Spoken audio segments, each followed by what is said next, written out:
This conference will now be recorded. Okay, I would like to welcome everybody to, I think I'm in the public committee meeting at this point. We have Angela by telephone, we have Miss Judy here, and we have a guest by Councilor Perry way over there. So we will call this meeting to order. May I have a motion for the approval of the agenda? Madam Chair, I'd move to approve the agenda for the June 15th Public Safety Committee meeting as presented. Okay. Okay, I have a motion and Miss Angela seconded it. If you couldn't hear, all in favor, say aye. Aye. All opposed, same sign.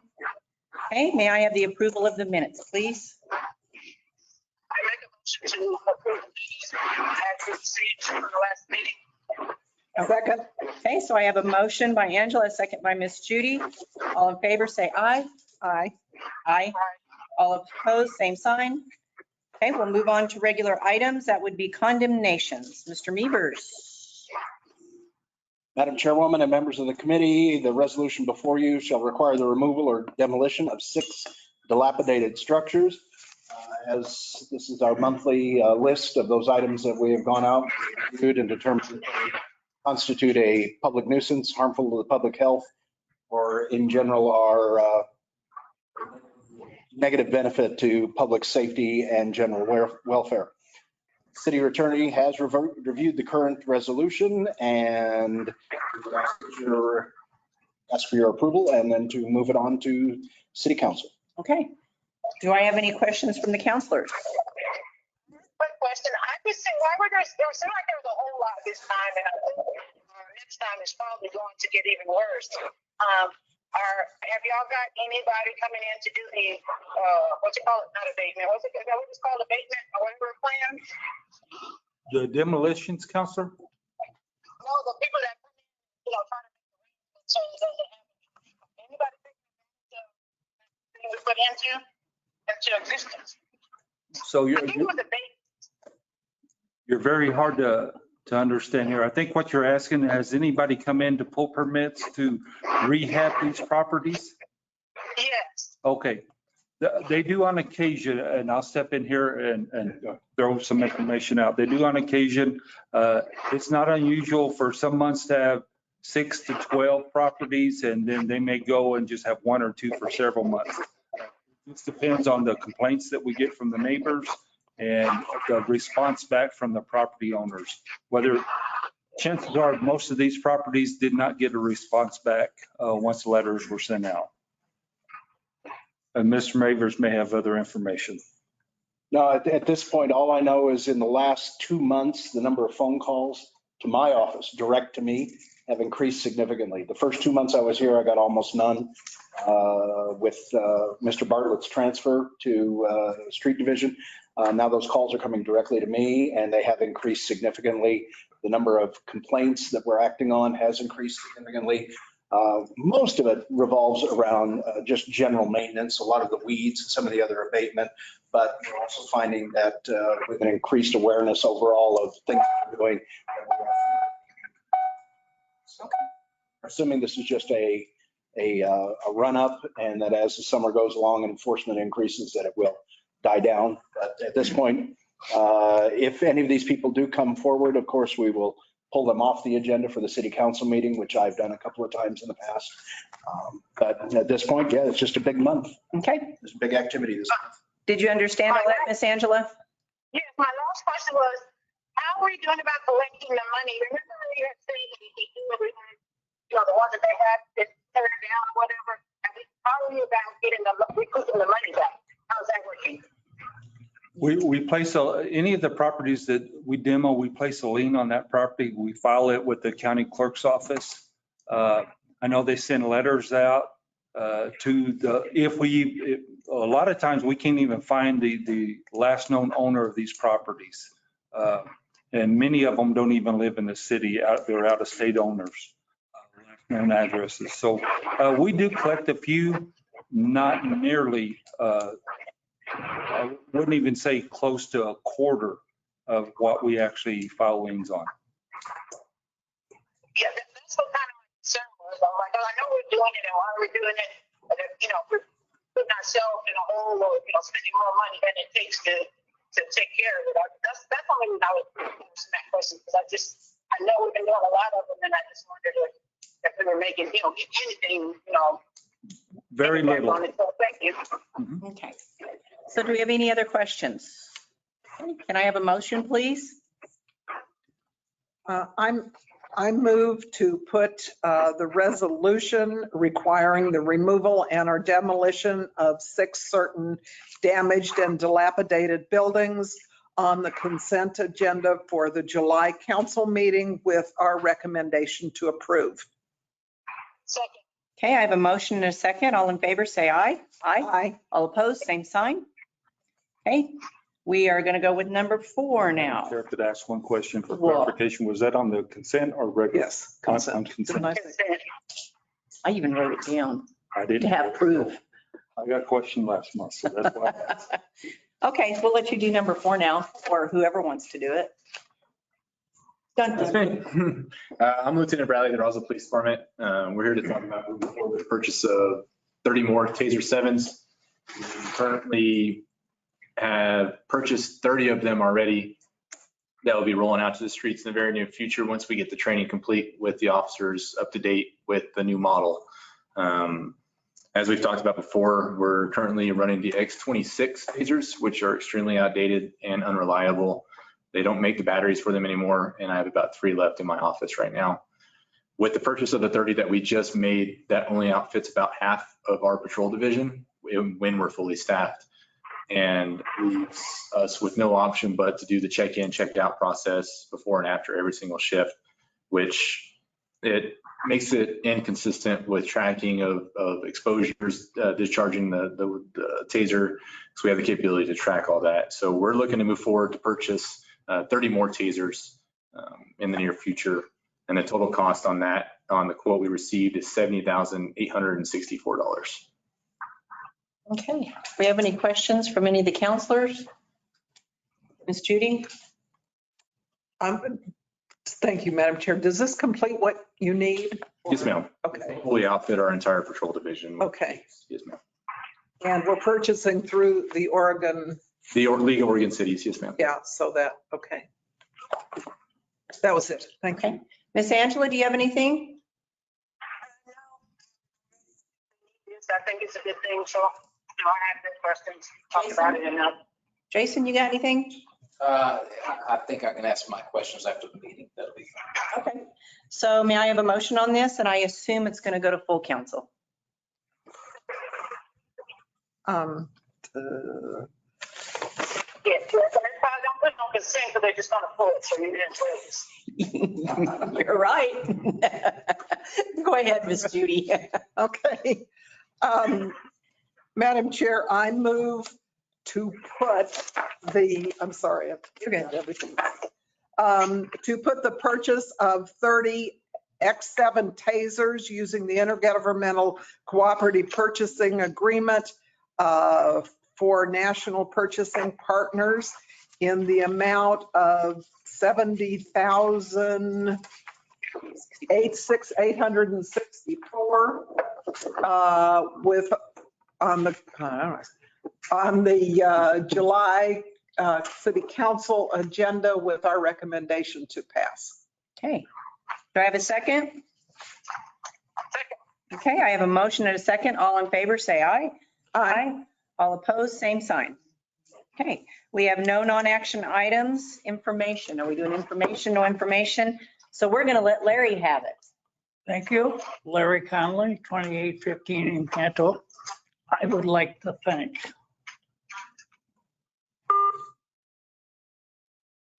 former fire chief Mike Matthews, fire chief, and probably a lot of other people. After the last council meeting, when I drove home, I almost went to the helicopter pad up at the hospital because that was concerning. Friday morning on my morning rounds, I saw Mike stopped at his office and he said he'd been out there, and I think some other people have been out there, and everybody reassured that the hospital had it under control. And I'd like to thank you all for jumping. And Okay, so that's a big kudos to you job guys. well done. Okay. Okay, Miss Angela, I'm sorry, we're done.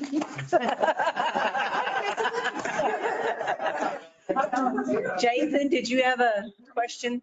Not on the agenda, but I just would like to know where we are with studying out and making some determinations concerning the new shopping for potheads coming. We're going to be looking at where we at. I know that Santa Fe's not done with their study, but I think we've got to be ahead of the ballgame on this. So I'm just wondering where we are. No, the chief has been appointed to a committee at the state level as they start preparing their plans. I know Mr. Mavers is working on preparing language for ordinance. So they're currently in the process of working on that stuff. Once we have a draft, I'm sure it'll be coming through this committee and maybe legal. The chief, he can update you if they've had a meeting in Santa Fe or Albuquerque. Haven't had any meeting. See, I contacted the secretary for the Chiefs Association last week, I believe it was, just to ask what's up because we're in the middle of vacations and everything else. And she said nothing's been planned yet. But if you read the news releases, they have their own little committees working right now to line things up. I don't know if they're waiting to institute our crew to come in afterwards because we're like an oversight crew to help. But I'm staying on it. I don't want that one slipping. So when do they get to open their doors? As of now, what's it looking like? What's the legislation say? Is it January 1? Is it? No, from what I read, and correct me if I'm wrong, No, go ahead. just have to keep her to April, was it April of 20? Yeah, it's second quarter next year. Yeah, second quarter of next year. It's when they can open stores, but it They isn't can open. open stores, but it's criminal. Actually, that's not even true. That's when they'll be theoretically begin issuing permits under the new legislation. Okay. Is this July though? Is this when it's actually criminalized?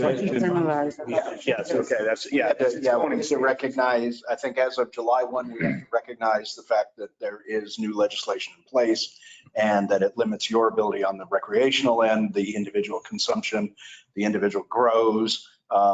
People can grow 6 or 12 or 100 plants in their house. That's the issue. They haven't done anything with that. Yeah. At all with the, it doesn't limit us. We can still deal with people that are impaired and act disorderly. But the way the legislate, and Parker would probably be a better one to talk about this than me, but the way it's written, it really does, there's some significant restrictions on your ability even to pull people over. I mean, to the point of just smelling it is not considered. We don't pull people over for that. We pull people over for driving outside the measures of the law. And That's true. There you go. But yeah, we're on it. In fact, Counselor Stubbs provided me with some information. There is a summit, kind of a summit seminar meeting. It was the 30th and the 1st, I think. And I looked into that, thinking that it might be good for us to attend, but it appears to be primarily related to or directed towards private sector development as opposed to legislative impacts. So I don't, and it's 2 days before UFO Festival. So I think our time and effort is probably better spent elsewhere on that. The biggest impact it's going to have immediately is going to be on the law enforcement on the possession side. Anything under 2 ounces, they couldn't do anything with it. They can't file on them in court. 2 ounces is a lot. It is. Marijuana. Google it. Oh, it's a lot of marijuana. Anyway, but not anything we can do about that. But when it comes to the ordinance, zoning, that kind of thing, I would rather be on the proactive side of getting things together and then finding out we have to take things out than waiting on the state, because I'm very concerned that they're going to give us a last minute and then we're going to be scrambling. We're not going to have time because there's already people buying up properties and catching themselves in prime areas. And I think that we need to handle this like the sexually oriented business ordinance, if at all possible, and start working towards it. I'd rather be proactive now and have to cut things out than to be just waiting and then be stuck trying to figure something out, because working with 10 counselors, nothing's easy to get through quickly. And so I'm challenging that, that not only that we're working on it, but some of the areas, people that are probably going to have problems on the council, me being one of them, I'd like to just sort of be as involved as possible because y'all know how, and I don't mean to be, but I hate to slow down progress, but I don't also like to be pushed at the last minute to make a decision on something that's just not ready to go forward. So I'd rather us really be booming on that hard. We're actually just, at least I have personally taken responsibility for development of the ordinance. I am drawing on all of my experience from California. I was involved in development of a number of ordinances and I pulled things down. I've started sharing those things with Parker. We will have, but we are going to be developing a comprehensive ordinance. It'll be an entirely new chapter in the municipal code, just dealing with cannabis, everything from zoning to development requirements, to placement, to permitting, to tax revenue. It's extensive, but we've got that underway. So we are getting ahead of the curve. So then the last thing is, what is this meeting Thursday night concerning cannabis around? That is a roundtable put on by the Chaves County Federated Women. I believe it's over at the Liberty. And it's going to have Cliff Pirtle, Dennis, and some other folks that are just speaking on it and giving what information they have out. Okay. I didn't know about it. Okay. I just found out about it today. So I just sort of wondered what that was. You're behind. You've been too on vacation. Yeah. Did y'all know it's hot here? It's No. hotter than it is in Alaska. Okay, well, I just sort of wanted to update on that and see where we are. Hey, I have one more question for the ambulance. What is the ambulance, remember we were working on doing our own ambulance? I want to know how that's going and we haven't talked about it. We're not working on our own end. I mean, the service or whatever. The service, a different provider has won the contract. They're working closely with the fire department. The DC deputy chief is actually the one that's handling that from the fire department side. I don't know the switchover date. It'll be in July. July 1 is what they're working for. Okay, so on July 1. Right now, the latest would be, as of right now, around the 3rd. But their AMR is shooting really hard to make it by the 1st. Wow, right in the middle. They have, if I remember right, off the top of my head, I think the deadline was like the 7th or 8th. So the 1st or the 3rd will actually be a good thing, either one. And you shouldn't, all the others that we changed out like that, you never knew from one moment to the next moment that there was a different No, provider. I'm talking about before the call left, we were talking about housing our own or, getting that process. That'll probably be later on down the line. You mean inside the fire department where? Or do you mean the fire department running that? Running the ambulance. Oh, Yeah, if we could hire 30 more firemen and had 30 more paramedics. I was working on before you left. Pardon me? Well, we were working on transports and stuff because we had extra ambulances that were given. That's what it was. But we haven't got that far yet because we don't have the personnel. So that one's just kind of on the back burner simmering at this point. Any other questions? Jason, you drug it out another 10 minutes, dang you. Well, I can keep it going. Hey, I have nothing else. Larry said his piece, so I guess we are adjourned or whatever you want to call it at 4:48. So Mr. Mentor, what did the guy say at the hospital after when he went over there? What was the conversation? They repeat your old California EMT. I'm all right.